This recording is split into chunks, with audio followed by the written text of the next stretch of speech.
Hey guys, what's going on? It is Allan Halas here, and excuse this little furball looking thing, this Paul Bunyan, whatever the hell it is. I don't know, it came with this microphone. I'm not even sure if I'm using this correctly, but it is what it is, and hopefully you can hear my soft, deep, sensual voice, yeah. But first of all, I want to say Happy New Year. I know it's been a struggle for most people. 2020 has been awful. If you had a good year, then I congratulate and I applaud you. I think that's awesome. But if you were on the flip side of that, which I think most people are or were, then 2021 is right around the corner and you got to make it your year. It's going to be a good year for you.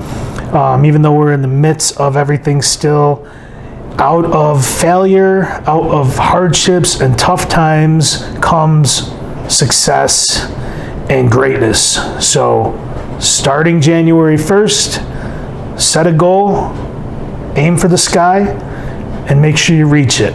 A lot of good things will happen.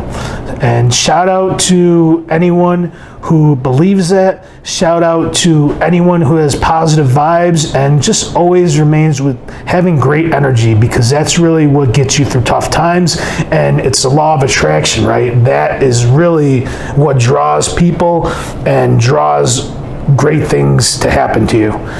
So with that off my chest, I was really hesitant and I was up in the air about making this video because I may get very emotional, and honestly, like, I feel kind of weird putting this on the internet, but I feel like sharing this experience with you and being honest and transparent will help a lot of people and will raise awareness as well. So you're probably wondering what I'm talking about. So my name's Allan Halas. I'm adopted. I came over here when I was 5 months. On April 29th, 2014, I had a brainstem stroke.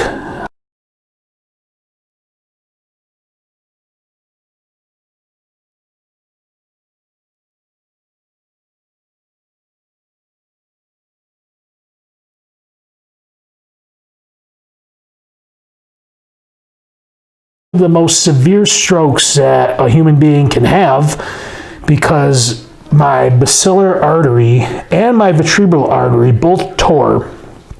And what ended up happening is that formed a blood clot and it cut off the oxygen to my brain. I had to have emergency surgery. They didn't cut my head open. They didn't cut me open, but they performed emergency surgery, which I will go into and tell you about.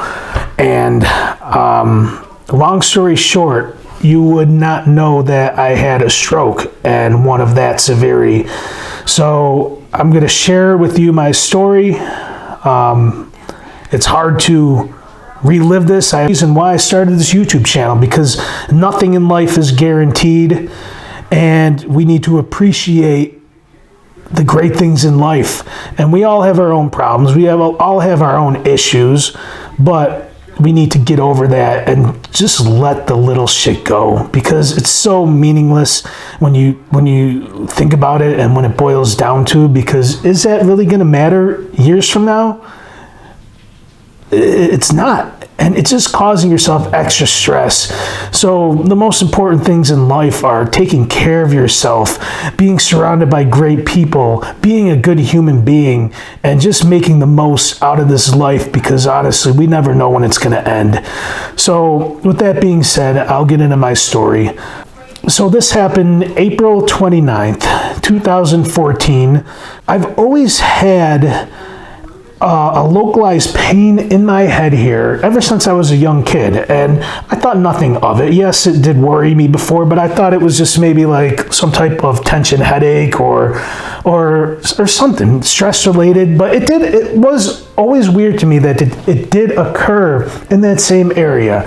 So fast forward to April 28th, I was at the gym and I've never taken any type of steroids. I've never done anything like that in my life. So I was doing these barbell curls, and it wasn't even heavyweight. And when I was doing these, I felt like I did this weird twitch, like weird tweak thing with my neck. And I was like, oh my God, that did not feel right. So I'm there at the gym finishing my workout, and the pain is getting a little worse. So I finish my workout, I walk out to my car, I look out at my reflection, and remember, this is probably about an hour later after I'm still at the gym finishing up. I look in the reflection, and I felt like my left eye was literally shifted to the middle of my head. It was really weird. I was like, whoa, that is weird. I had no idea what it was, but anyways, I go home, and basically I take 2 Advils because the pain is getting worse. And then that night, the pain was so severe, I ended up going to the emergency room at Millard Fillmore in Buffalo, and they did a CAT scan. They didn't find anything, so they sent me back home. They're like, oh yeah, it's probably just a very bad headache, and take some more Tylenol in the morning, and things will be fine. So the next morning, I wake up. This is probably the worst pain that I have literally ever felt in the back right side of my head. It was unbearable. Fast forward to a couple hours later, literally I was so scared because the pain, for one, was excruciating, and secondly, I knew something was seriously wrong. So a couple more minutes and everything goes by. I notice I'm having some speech difficulties. I notice that I am starting to get dizzy, and it's just the pain in that area was so extreme. Had no idea what it could be. At this point in time, I'm thinking it could be, the first thing that came to my mind was an aneurysm, like a brain aneurysm. I've always been hypochondriac, always worried about my health, but I always think of the worst, but I'm not too ridiculous about it, right? Like, this was pretty serious, so that's why I thought about that. So about another hour later, I ended up calling my mom. I am so worried. I am like, Mom, there is something seriously wrong here. I am so scared. I don't know what to do. And as this is happening, everything is getting worse. My speech, my vision, my balance, and I was thinking about driving to the ER, but everything came on so sudden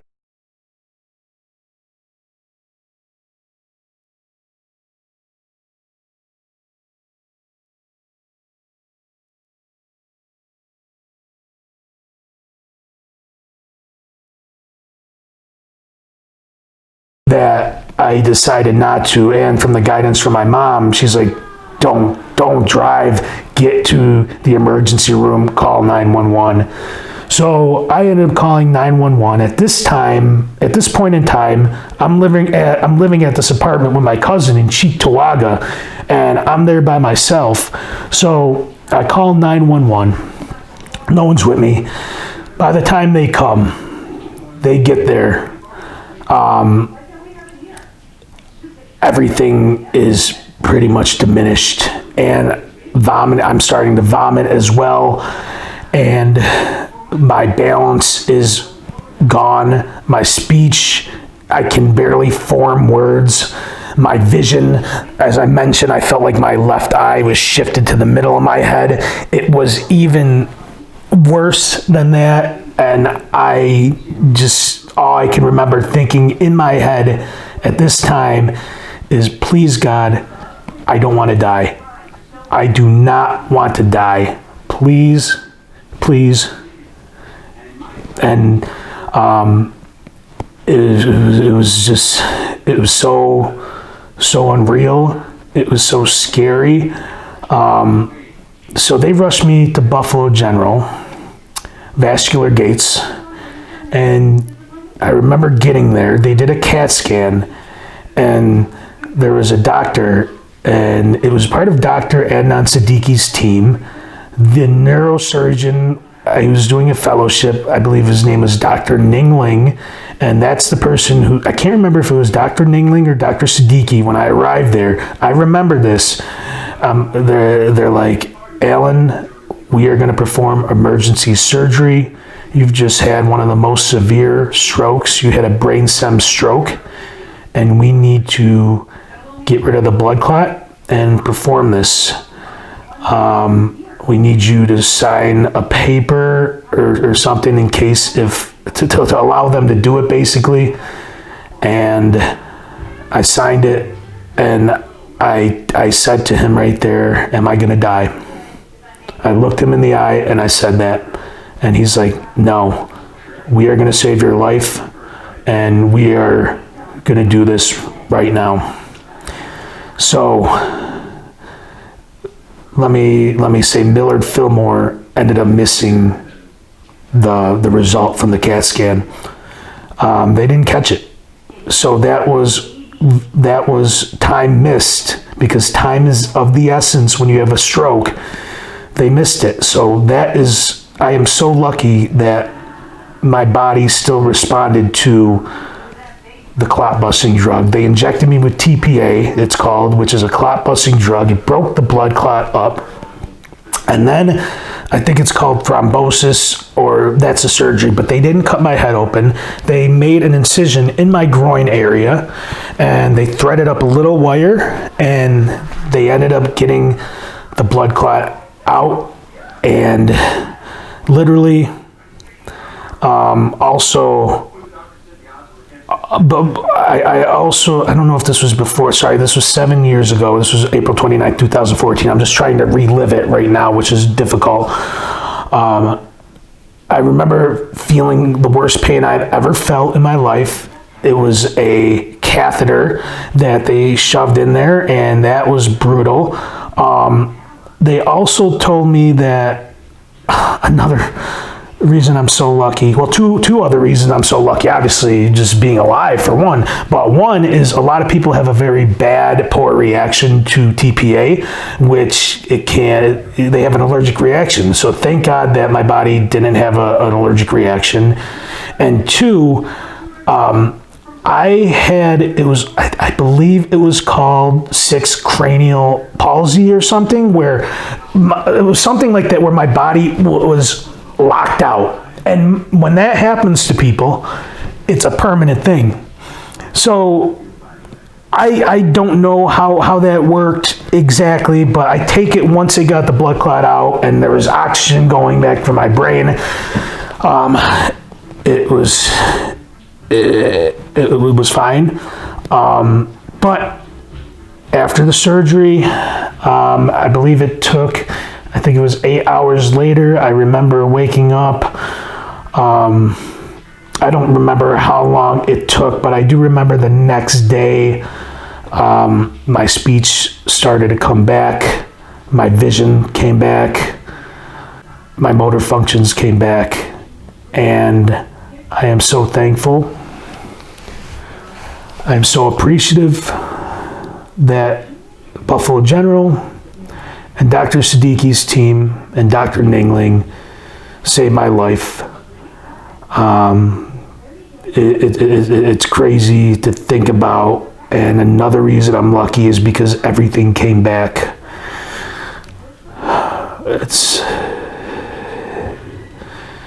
It's crazy looking back and thinking about that. The short period of time after too, I told you I was already hypochondriac. I drove myself insane worrying that it was going to happen again. Like every day, every minute, I'd feel a sharp little pain in the back of my head. I'm like, oh my God, I think this is happening again. I didn't want to leave the hospital because I was scared. I was so scared after. that it was going to happen again. There's been a couple times I went back and had to get CAT scans done because that localized pain would come back, and still to this day I'll get it sometimes. I can't really figure out what triggers it. I must have just a naturally weak artery. But yeah, it's absolutely crazy. They were saying the only reason why I recovered and why I recovered so fast is because I'm so young, for one, and two, because I acted so fast and I acted so quick. So I'm just glad that on that second CAT scan, like Buffalo General Vascular Gates was able to pinpoint and see I had a dissection there and act so fast to perform emergency surgery. Whew. So that's my story. I am open to any questions, so comment below. I will answer every single one of them. But I just want to bring awareness to this because a lot of people don't know that about me. If you're friends with me on Facebook, every year I will make an annual post because it's something I'm grateful and proud of, that I did recover, and I feel like people in my life should know that. And that's ultimately why I'm sharing this with you, and to bring awareness to anyone else out there that had a stroke and you are a stroke survivor and been through that. And I just want to say you are so strong, and it's crazy to think that we're still alive. Talking to the stroke survivors, that we are still alive, and there's a higher being, there's someone looking out, and it's just a terrible thing that I would not wish upon anyone. It's scary. Life is scary, and you fear. At least I fear what I cannot control, and I think like uncontrollable diseases like MS, ALS, Parkinson's, stuff that you could wake up tomorrow and not know, or you could wake up tomorrow and find out that you have it. That is the scariest to me. And it's just, unfortunately, it's part of life, and we just have to do everything we can for ourselves to keep healthy, to live and maintain a healthy lifestyle and exercise.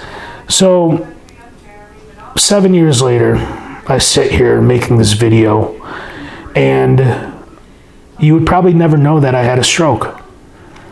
It's so crazy. My only guidelines and precautions are I cannot lift heavy, to the point of exertion where I'm like blood vessels and stuff and strain are being put on the neck and head area, and I need to be very careful of the twisting and rotation of my head and neck. It's a crazy story, I know, and I would love to hear if you've experienced anything like that in the TIA stroke realm. I would love to hear your story, and it's surreal to me. But what I have here too, if anyone did want to see it, this is just the clinical summary of what happened and whatnot. Yeah, so it was basically cerebral infarction due to thrombosis of the posterior cerebral artery, and what they ruled as my basilar artery. I don't know if I'm pronouncing that right, basilar artery, which controls all of your motor functions, was torn and had a dissection. So think of it as a scar now that's always going to be on the actual artery, but so it is weaker. But at the same time, they said as long as I'm very careful with everything, then it should not distract my life. So once again, very thankful, very appreciative of Buffalo General Vascular Gates, Dr. Siddiqui, Dr. Ningling, and his team.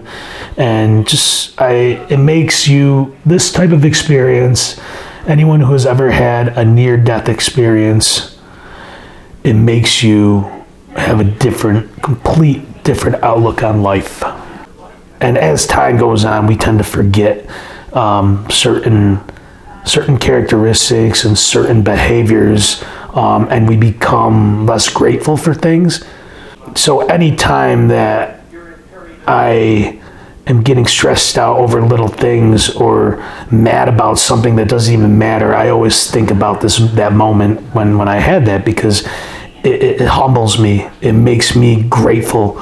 They say, many great leaders, many great people have said, when the one thing that cures negative thoughts is gratification, being grateful. And that's what you need to do, is you need to be grateful about this life. Be grateful you're alive, and any tough times, hard times that you are experiencing, you need to stay strong and rise above it, because this life has more in store for you. That's my story. And when, another crazy thing too is when you think of stroke, you think of you don't think of young people having it. You think of 60, 70, 80-year-olds. That's not the case. It's more common. It's happening to a lot more young people. I've seen it happening. I've heard about it happening to bodybuilders, power lifters, being caused from chiropractors, hair salons. When you are extending your neck all the way back, that has been known to cause different type of vertebral artery dissections as well. But read up on it, do your research, and always keep in the back of your mind that this could happen to anyone at any age, at any time. So thank you for staying with me and watching this video. Thank you for hearing my story, and please comment, please subscribe, please like the video if you learned anything or if this helped you in any way, and most of all, share it with anyone in your life that you know has had a stroke, that fought through it. And I'm so sorry if a loved one or family member or friend had one and did not make it. It's just, it's terrible, and I'm getting emotional right now. Yeah. So Happy New Year. Happy New Year. Let's have a great year, and I'll see you guys soon. Thank you.